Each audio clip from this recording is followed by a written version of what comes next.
Straight ahead on 12 News, a breathtaking view from above. I hope that they appreciate being brought somewhere that they can't physically go. From a Maple Grove native who ventured where no photographer has gone before. Then, intensity to the max.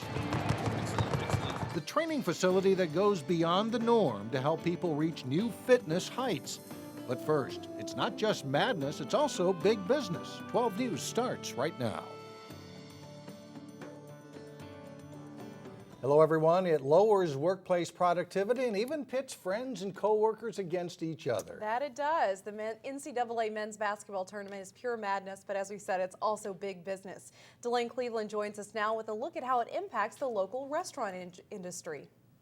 Yeah, Mike and Shannon, Golden Valley-based restaurant chain Buffalo Wild Wings has figured out how to capitalize on March Madness to make it a go-to destination for sports fans. You know, Buffalo Wild Wings is a chain, but we consider it almost like a local bar. And a good staff, good food, always a good time.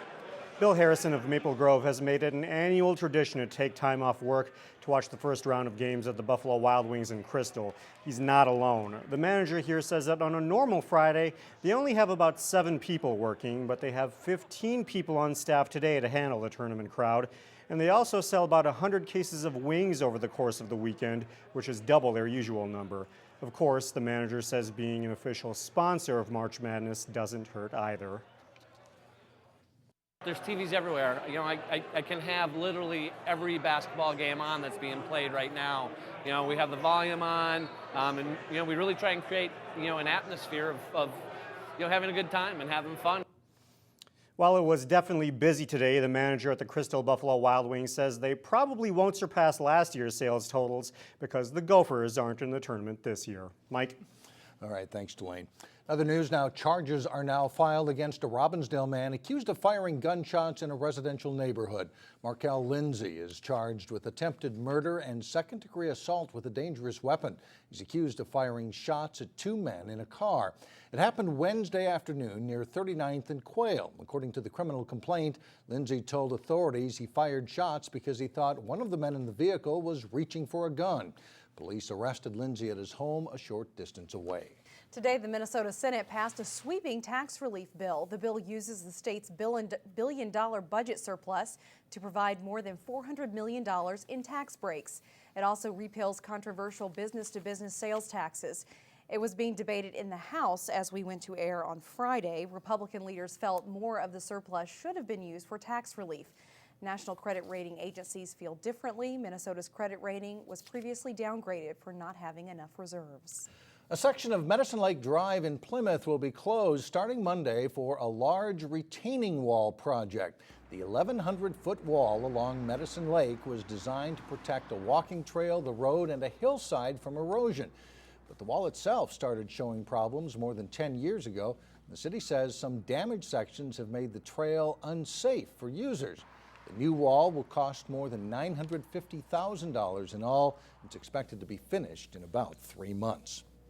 It doesn't matter if you're a competitive athlete or a soccer mom. Staying in shape requires plenty of work. Eric Nelson found a gym in Champlin that has fitness plans for everyone. Today's high school athletes are looking for any kind of edge to elevate their game.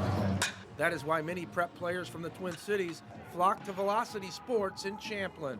Here at Velocity, it's all about the running, the stamina, the jumping, the explosiveness, and of course the weightlifting. It's all about the pursuit of excellence. Ian Tyson just finished a fantastic basketball career at Osseo High. His next stop is South Dakota State, but for now, he is honing his game at Velocity. Velocity is giving me a great opportunity to make sure when I go to South Dakota State, I'm going to be at the best condition of my life. I'm going to be in the best condition, strength, agility, footwork, everything. Velocity's coaches and trainers are focused on getting maximum performance from their clients. Larry Fitzgerald, Jermichael Finley, and Joe Nathan are some of the marquee athletes who have trained at Velocity. Trying to get kids more explosive and really working on their mechanics, teaching them the proper way and the proper way their body's supposed to work. Young athletes aren't the only ones who feel Velocity's fitness tug. You go to some of the big box places, it's the same thing over and over and over again. Adult classes are popular too, thanks to outside-the-box training techniques. Each day is different. They'll probably never do the same workout twice.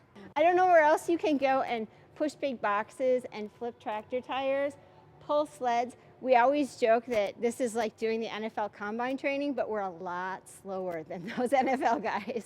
Some fitness routines get stale quickly. Hey, it looks like this. However, Nathan Middleton's classes are never boring. Oh, it's fast. We don't even look at the clock, whereas other gyms, I feel like I was always looking at this time, and this, it's just like, oh my gosh, it's already an hour, because you just keep that motion. In Champlin, Eric Nelson, Channel 12 News.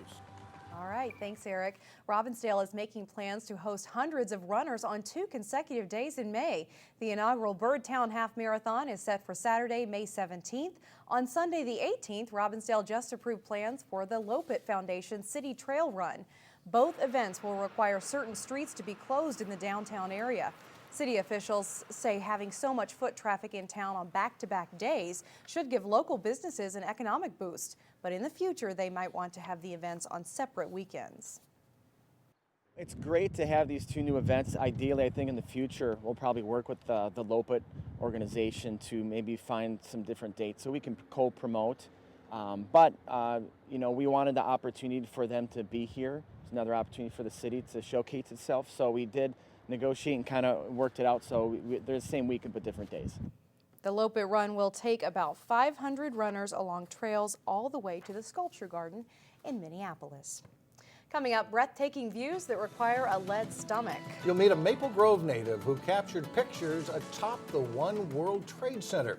Then later in sports, it's a record breaker as Maranatha Christian Academy plays a high-scoring game in the state girls basketball tournament. But first, where's spring? Brace yourself for a rather chilly weekend.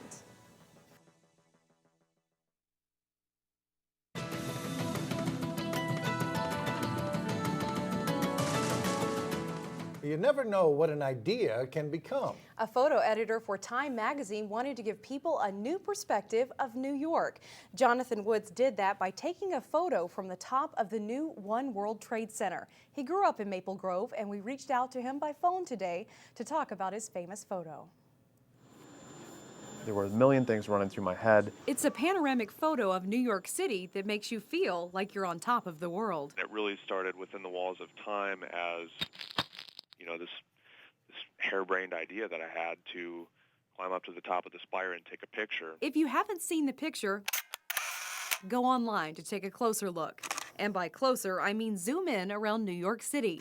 You can see the reflecting pools of Ground Zero, find the Statue of Liberty, and even see parts of everyday New York life, like 2 players in a one-on-one basketball game. Growing up in Maple Grove, New York is far away. New York, for a lot of people, is a place that they haven't gone. But Jonathan Woods wanted to take them there. I hope that they appreciate being brought somewhere that they can't physically go. So he went through 8 months of planning and preparation for shooting from the tallest skyscraper in the Western Hemisphere. The actual monumental achievement of climbing up to the top of the spire on top of the World Trade Center, it's incomprehensible to describe the feeling that you get when you stand back and look at the project and the reaction that it's gotten. This unprecedented photo has gotten national attention, but Woods says students at home can remember it came about because of hard work. Growing up in Maple Grove, I never would have imagined, or if you would have asked me, do you think you're going to work for Time magazine someday? I would have said, no, you're out of your mind.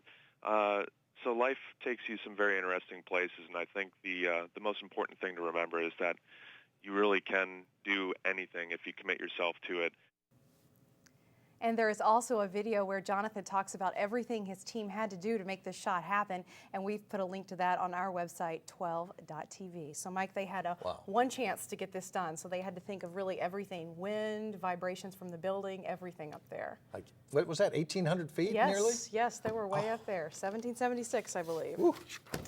Parents and grandparents, there's a place to go this weekend to catch a good deal. Find out where later in the show. And up next in sports, Park Center's girls basketball team gets set to play for a state championship. John Jacobson has that and more when we come back. Nothing quite like an overtime game in the state tournament. I think last week there was a game with 4 overtimes, right? Yeah. And yesterday another 1 overtime game. Long game. A long game and a high-scoring game, and right down to the last second. Maranatha Christian Academy was back in the state Class A girls basketball tournament for a 5th straight season. The Mustangs ended up in a wild record-breaking game in the quarterfinals as they faced Mankato Loyola. Crusaders freshman Lindsey Thunick heats up early, hitting a three-pointer and giving Loyola a 7-3 lead. Lexi Lee had a big game for Maranatha. A three-pointer puts the Mustangs in front 13-12. Bench points were huge for Loyola. Jordan Strachan with a three as the Crusaders reserves contribute 28 points. Late in the first half is Madison Lee hitting a long three-pointer. She finishes with 21 points in the game. Mustangs are up 3 at the half. Second half, and Ray Andos drives into the lane and scores. That puts Loyola ahead by 6 at 54-48. But MCA comes right back with a 9-0 run, capped with this break. Elena Jarnock gets the layup and is fouled. The Mustangs are up 3. This was a wild game. Lexi Lee drives into the lane and scores. MCA's up 76-74 with 1:35 left in the second half. She had 23 in the game. Maranatha still up 2 in the final seconds. Dose scoops a shot in with under a second to play and tie the game. And we go to overtime. Michaela Payne led Maranatha in scoring with 24 points. This bucket puts the Mustangs up 89-87 in OT. But once again, Loyola ties it in the final seconds. Thunick is fouled with 0.4 of a second to play in OT. And she makes both of her free throws, giving her 37 points in the day. Loyola wins 93-91. The teams combined for a state tournament record 184 points. The loss ends Maranatha's season. After a hard-fought semifinal win, Park Center's girls basketball team has a day to rest before playing for a state title Saturday. The Pirates trailed early but battled back to take a 1-point halftime lead against Minneapolis Washburn in the Class 3A semifinals. Park Center was relentless in pushing the tempo early in the second half, building an 8-point lead. The Millers kept fighting back, but Park Center held strong and made some clutch free throws late in the game to secure the win. Playing for a championship is a goal they've been aiming for all season, and it's a good tournament field. It's going to be a great game on Saturday, so this is a great tournament. The 3A tournament has some amazing teams in it, and these have been some great games. We're going to leave it all out on the floor, and this is our goal. This is our goal, to play for the state championship, and we want it. We want it really bad. It's the Pirates against the Marshall Tigers for the championship. That's at 6 o'clock Saturday at Williams Arena. Marshall was Class 3A champion back in 2001 and 2002. Well, of course, Park Center aims for its first ever state title. The state boys hockey tournament is in the books, but there's an opportunity to see some good hockey this weekend. The annual Ted Brill Grade 8 tournament is an all-star event for seniors who haven't made college hockey commitments yet. Among the local players in action at the Grade 8 is number 7, Sam Valerius of Maple Grove, along with his teammates, number 24, Drake Thompson, and number 3, Nate Erickson. They are 3 Maple Grove players picked for the Section 5 team. The players represent the playoff sections their high school teams compete in. Wayzata has 4 skaters set to play, including number 21, Jack Sorensen. We talked to a couple of the Wayzata guys about the tournament. I mean, it's an honor. I feel very privileged to be able to do it. When Pat told me I was going to be playing, I thought, hey, great opportunity to keep playing some high school hockey and, have some fun playing one more tournament before I hang up the skates, I guess.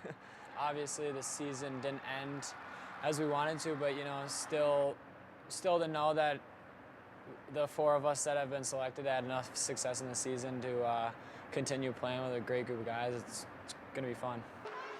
The Grade 8 starts Friday evening and runs through Sunday afternoon at Wakota Arena in South St. Paul. Each team will play 3 games in a regular tournament format. Here's a list of the local players on Grade 8 rosters. Erickson, Thompson, and Valerius represent Maple Grove on the Section 5A, 5AA roster, along with Bryce Plunkett of Champlin Park and 2 Rogers Royals. Wayzata's Chase Heising, Chandler Lindstrand, Chad Olson, and Jack Sorensen will play for Section 6. Hopkins and Tutino Grace each have 1 entry. A lot of fun, a lot of good hockey there for 3 days over at Wakota Arena. Good local representation, Yes, too. it is. Thanks, John. Thank you, John. Still ahead, a story that will have you wondering, how did they do it? Up next, the Precious Trio and the weekend event with multiples of everything. That's next.